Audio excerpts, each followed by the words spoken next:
Hi guys, I'm Dr. Jenny White, a dentist in Sarasota, Florida, and her fearless patient Susan with our podcast, Open Wide, Unfiltered Opinions Between a Dentist and Her Patient. Over the past 25 years or so, I've been sitting in a little room talking to myself all day, and I've gained a lot of wisdom through that process, which I want to share with you. We hope our podcast casts optimism and fearlessness to you so you can rise to the top, stay at the top, and dream bigger than you've ever imagined.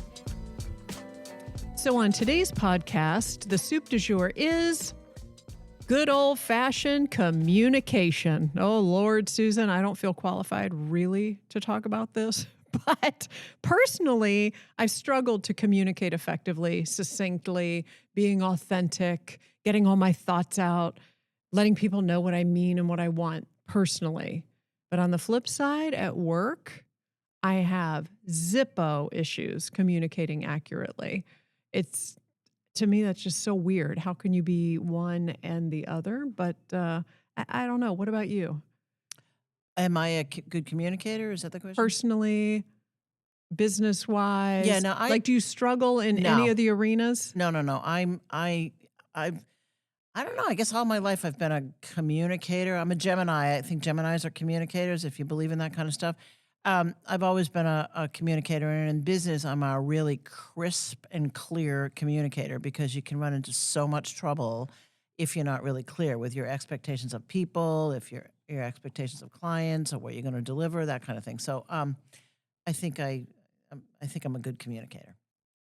I think I would love to have you be my attorney or something like that because you are so on target, on the mark. You know, I if I could go back and redo my life, I would become an attorney. Actually, I always had an affinity for that. I don't know why. I just, but anyway, I'm not. But you can still hire me anyway at $1,000 an hour. That's fine.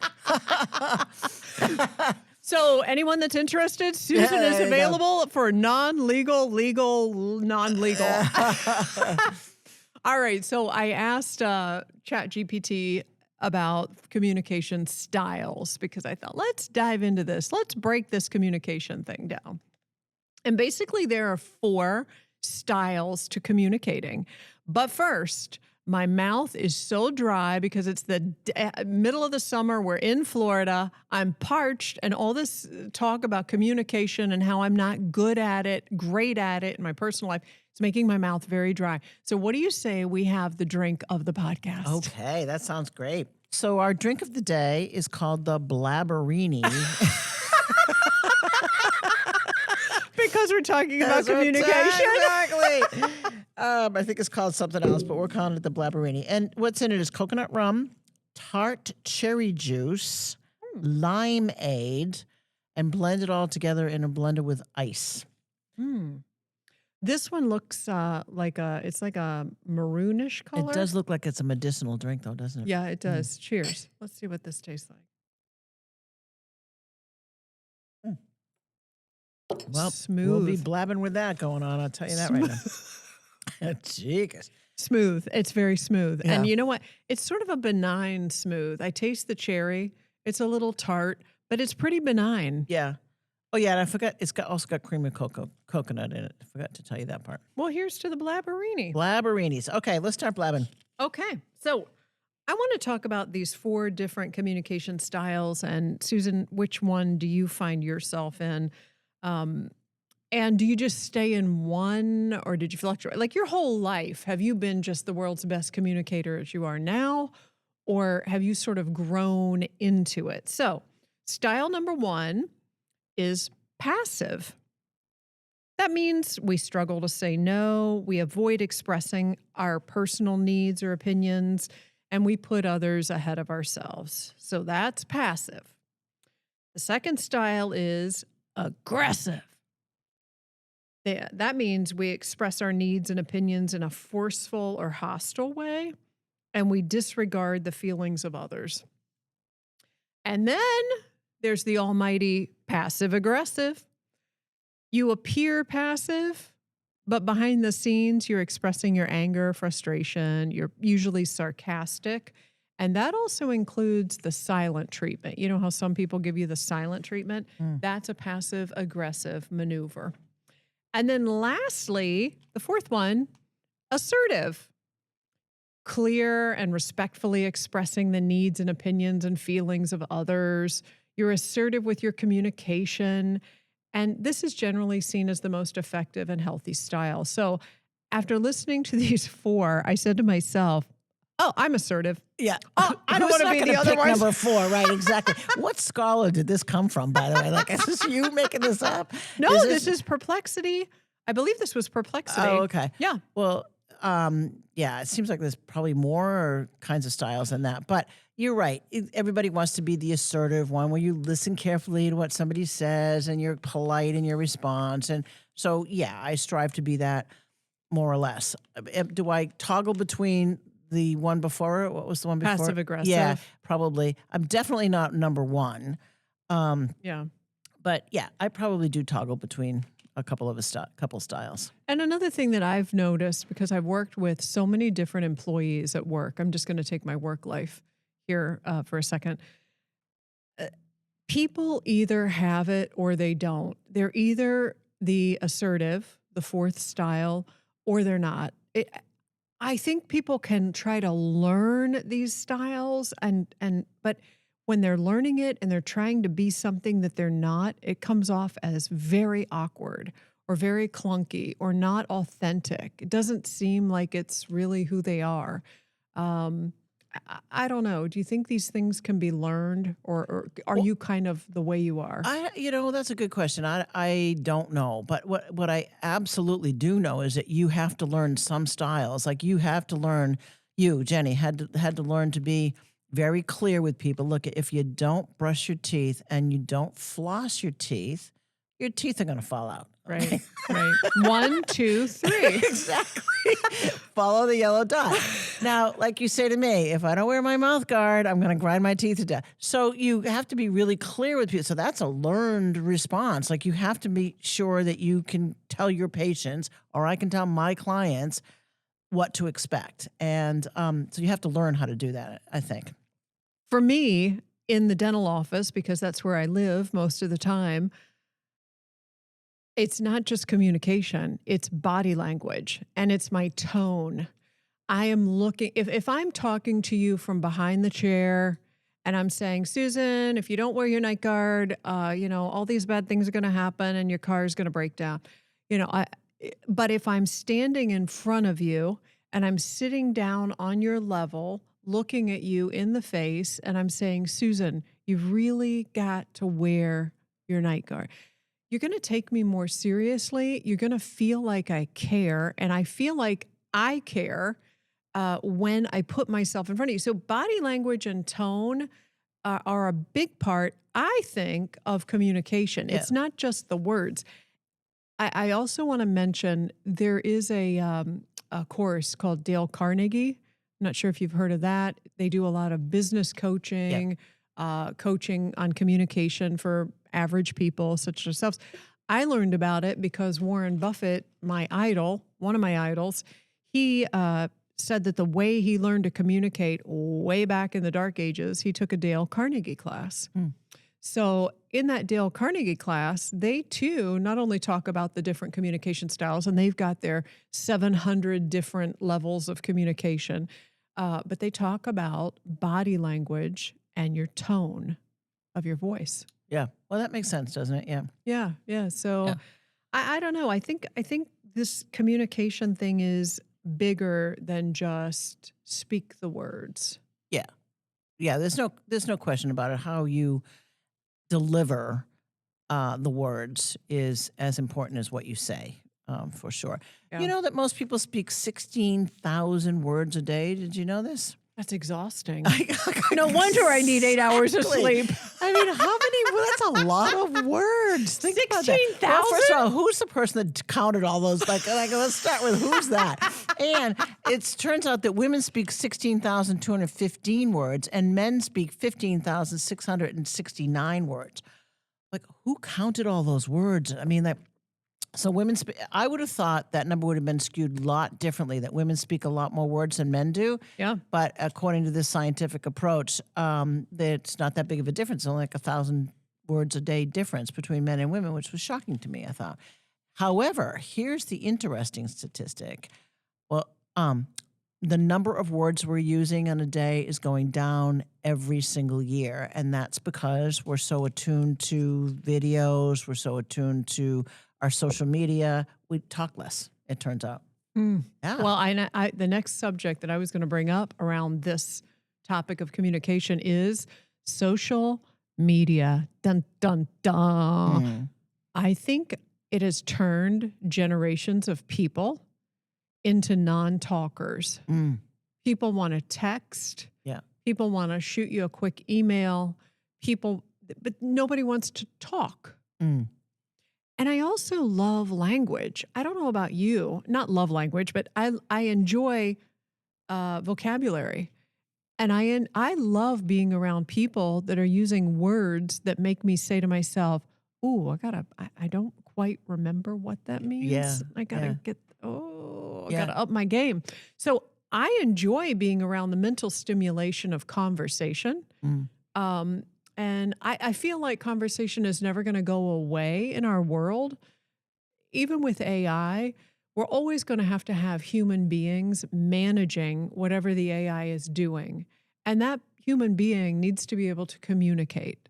So our social media, I think, is taking a hit on our communication skills, especially for the younger people. Yeah, but I also think that your love of words, I mean, I think that's going to naturally go away. Nobody's going to need to know what unctuous means anymore because AI will tell us what it is. I mean, I really feel like that whole frontier, as exciting as it is, also has a dark side to it, and there's one of them. It sure does. Yeah, it sure does. And I'm not denying that. But I just think, I don't know, it's mind expanding for me to have vocabulary in there. It expands my mind. Right. I feel like, and again, I'm a grower. I love to grow. So I feel like I'm expanding my mind if I can learn more and use those words and not try and sound like a big shot or anything like that, but just make my mind bigger and better. Right. So I know, because I would hate it if the spelling bee goes away. Oh!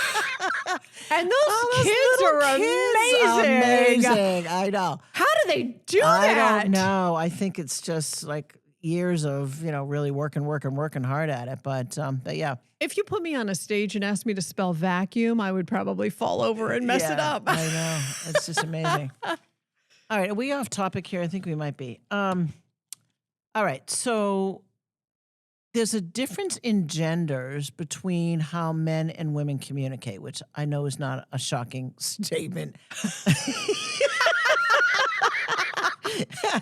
But did you know testosterone is at the root of all this? Testosterone is at the root of everybody's problems. Have you noticed that? Yeah, Right. testosterone is the new kale. Because men who are high in testosterone smile less and talk less. And men and women's styles are very different. So women don't always say what they mean because when they're talking, they're looking for context and double meanings. But men are much more direct and assertive. I don't want to go to dinner tonight. And she might be like, well, why doesn't he want to go to dinner tonight? Is he mad at me? Is he, I upset him about something? Is he breaking up with me? I don't know, whatever. So we listen for different things when we're speaking to each other, which I know is no surprise, but it's just something to think about. Have you ever heard the talk show host, Dr. Laura? She used to be very popular back in the day. Yeah.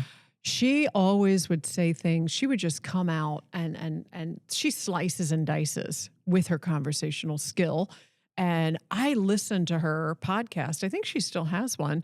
And she'll say things that I can't believe she just told that person to do that. But she's speaking super succinctly and like a guy. Yeah. And she tells women, they don't get what you're trying to say. They don't get you dancing around the issue. You need to nail it. You need to say what you think. You need to, if you're going to get ahead, if you want a better relationship, whatever. Dr. Laura even says, get to the point. Yeah. Why do we dance around a subject? Well, I mean, I think that we are always trying to build community with each other, right? We're always trying to build rapport. Men don't care about any of that. Men just wanted to give you the answer to the question you asked. But we're more about making sure that we're building relationships and we're, being nice and we're building rapport with each other. And I think those things are way more important to women. And where did that come from? I don't know. Probably in the caveman times, women had to be more reliant on each other as they're raising babies, and men Building are the community. Yeah, and building the community. Well, men are out hunting. I'm making this stuff up. I don't really know, but that seems like that could be the trajectory of why we develop different skills along the way. That I'm just not sure about. But yeah, women are much more emotionally expressive. Looking for rapport with one another than men are. I don't think men actually care about any of that. Well, and I think too that women are, I agree with everything you said, and I think women are feelers. Yeah. We are the feeling gender. Right. Men are more of just get it done, work, focus on the job, answer the question one at a time. So yeah, that makes sense. Yeah. So yeah, that's sort of interesting to consider. I'm also thinking back about, you said men speak fewer words a day. Yeah, but not by much. So from a scientific point of view, it's negligible. So it's really not even a difference of 1,000 words. 15,699 for men and 16,215 for women. So that's really not that much. It's not scientifically, it's not something that they would count. But interestingly enough, women who are between 25 and 64 speak 3,000 more words a day, because the inference is that, they're raising families, they've got to talk more, they talk to more people. I don't know. But in general, men and women speak around the same amount of words for most of their lives. Yeah, I could understand the younger people. Yeah, needing to talk a little bit more. Talking a lot more than the older people, but that's really interesting. Yeah. I don't know. I used to be an insanely shy person, and I've done those personality tests where you said I'm a H1407, or the scores and all of that. Yeah. I don't remember which one I was, but I was just a really hardcore introvert as a child. I think I've mentioned that I used to hide behind my mother's leg. I was insanely afraid of the outside world.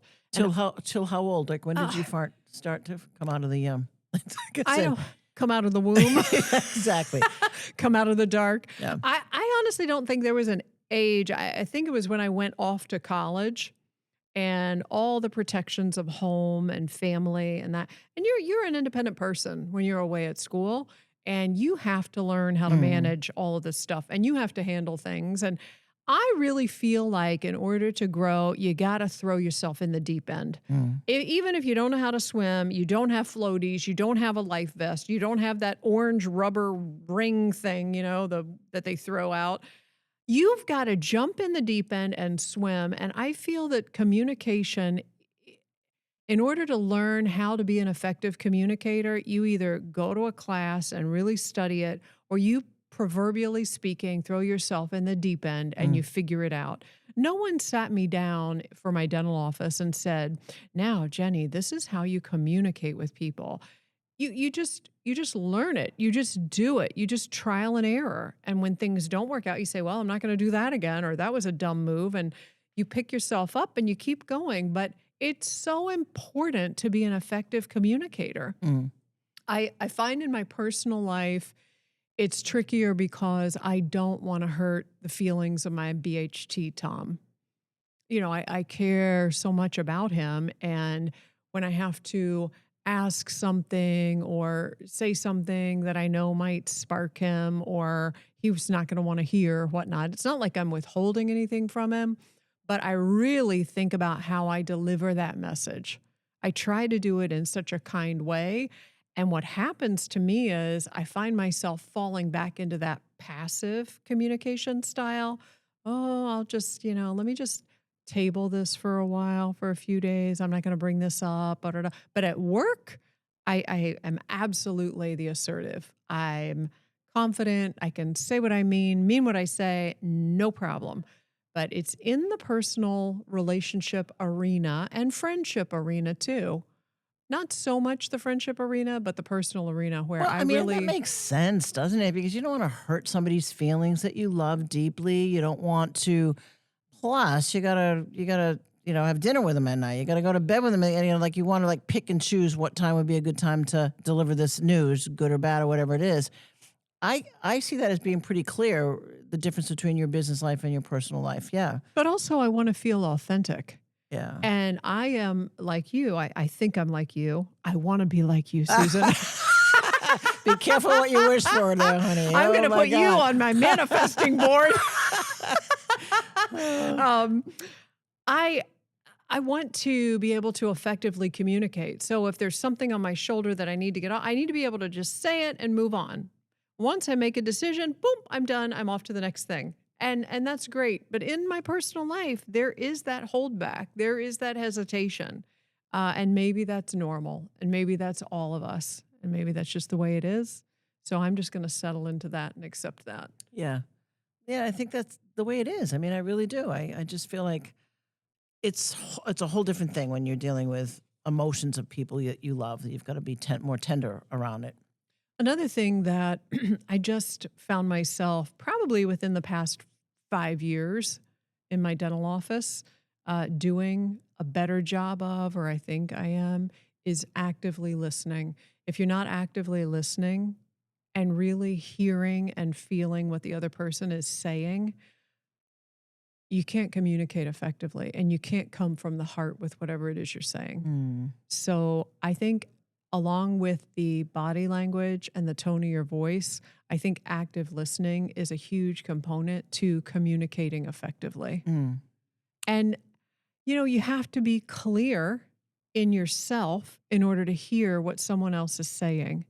So that includes getting your workout in, meditating, clearing your mind, being quiet, every day. You can't just let this stuff build up because someone will look at you and say, oh, I was just diagnosed with stage 4 melanoma. And, out of your mouth comes, gosh, I'm really sorry. But are you really sorry? Are you imagining the fear that person has? Yeah. Like active listening is super important.